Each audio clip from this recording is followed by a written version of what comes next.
Bueno, estamos justamente con Flori Krueger, la presidenta de FAPOL, nada menos con un tema que hemos nosotros puesto en la revista en homenaje, ¿no es cierto? Y siguiendo la línea de lo que estamos viendo hoy en el mundo y en ENAPOL. Entonces, bueno, ¿quién mejor que la presidenta para que nos cuente un poquito sobre el tema de la violencia? Bien, bueno, gracias por invitarme a hacer esta entrevista.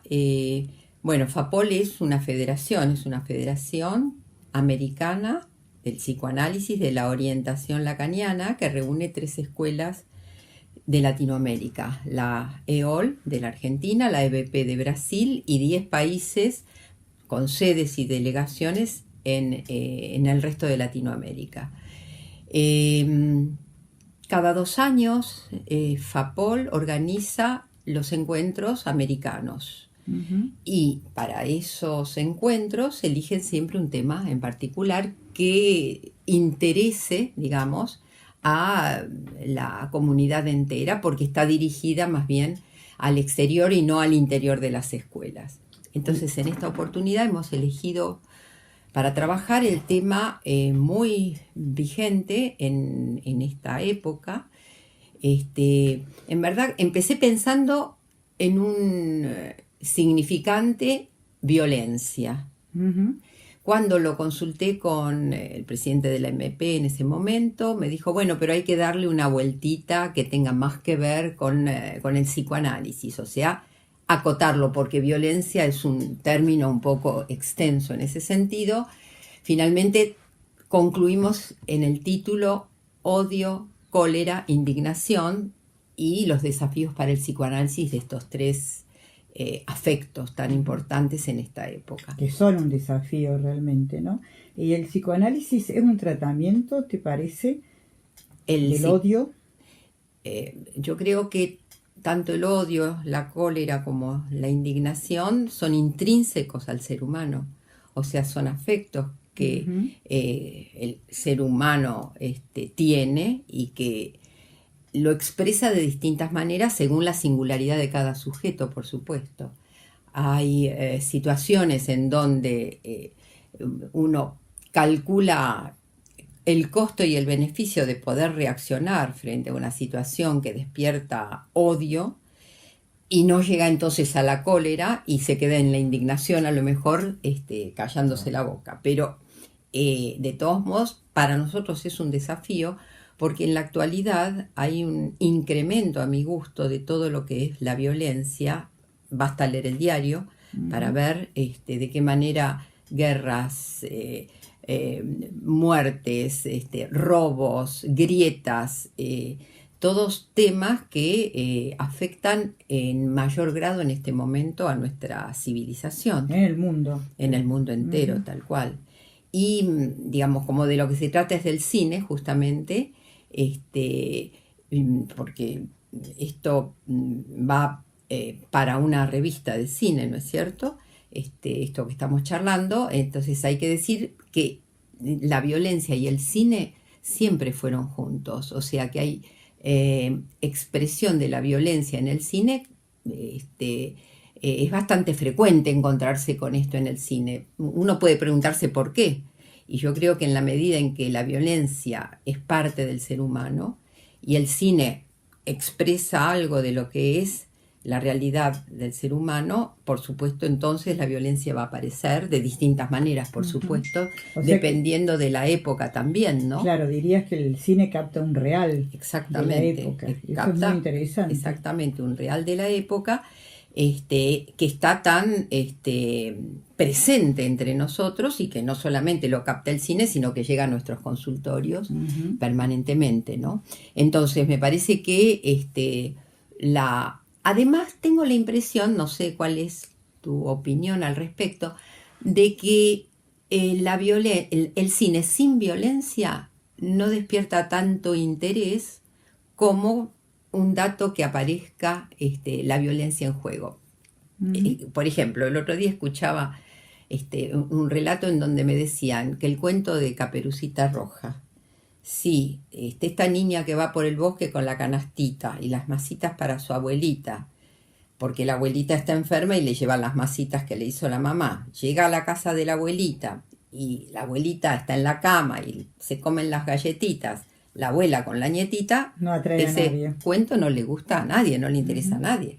En cambio, cuando en vez de estar la abuelita, está el lobo feroz acostado en la cama, diciéndole una sonrisa, qué ojos tan grandes tienes para mirarte mejor, hasta que finalmente se la come, me parece que este es un cuento que interesa por la violencia que expresa. Muy interesante, ¿no? Esto, además, de hecho, ese lobo existió, porque es un modo de darle forma a algo que existía en Europa. Exacto. Quiero decir que el hombre de la bolsa existió, que se llevaba a los niños, y había lobos que realmente se comía a la gente, ¿no? En Europa.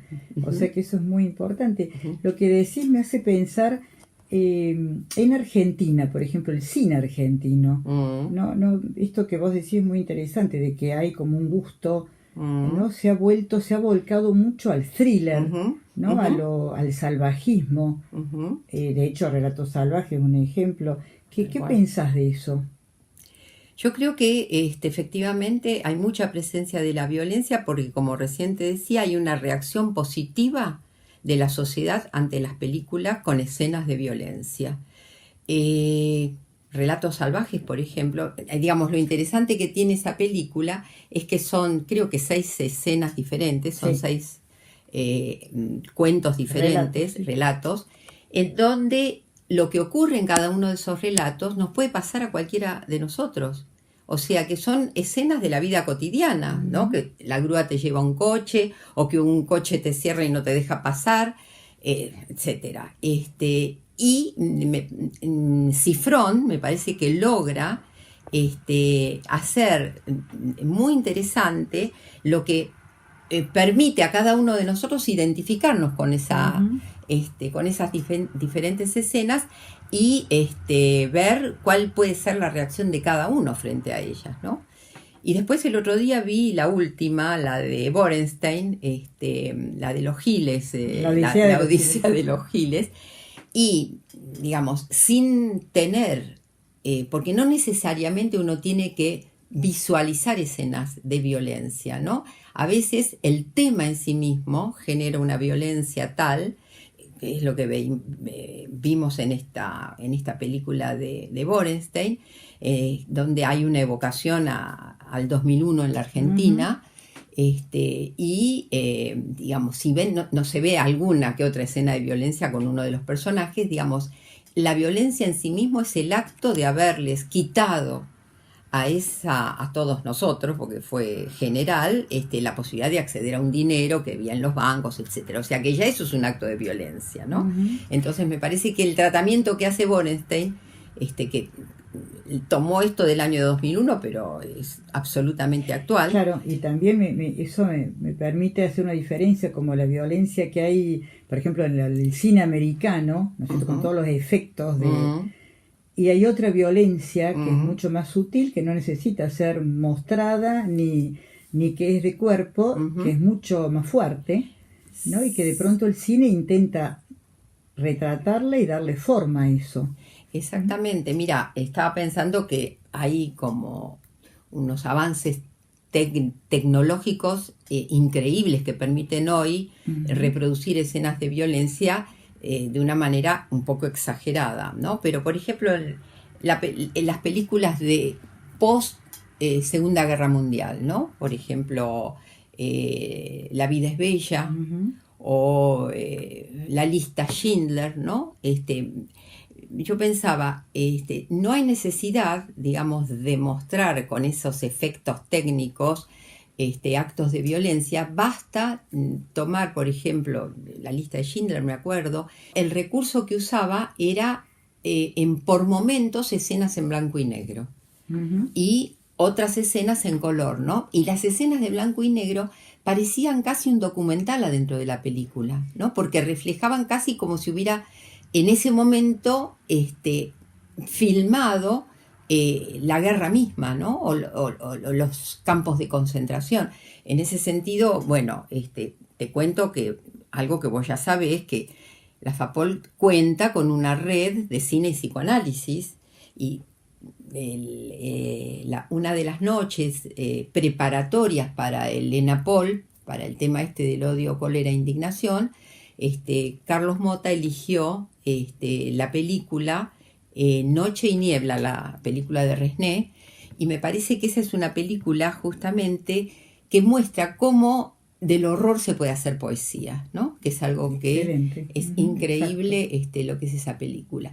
Y que también utiliza el recurso de blanco y negro y color, Resné. Exactamente, por eso me acordé, ¿no? Porque es la misma, el mismo recurso que se usa en la lista Schindler, ¿no? ¿Y no pensás que el cine también por eso permite identificarnos? Porque quizás nadie se identifica con cuerpos destrozados, autos que vuelan, pero sí con haber sufrido esa violencia sutil, ¿no? Que puede ser de un grito, de una humillación, que no hace falta ni siquiera... Bueno, el insulto. Claro, el insulto. Qué película, ¿no? ¿Qué película, ¿no? La libanesa, ¿no? Donde además capta el palestino con el libanés a partir de un acto totalmente cotidiano, menor, si se quiere.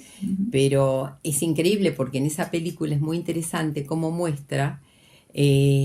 hasta que no toca cada uno de ellos, tanto el libanés como el palestino, la causa que lo lleva a esa reacción, la causa que cada uno vivió, ¿no?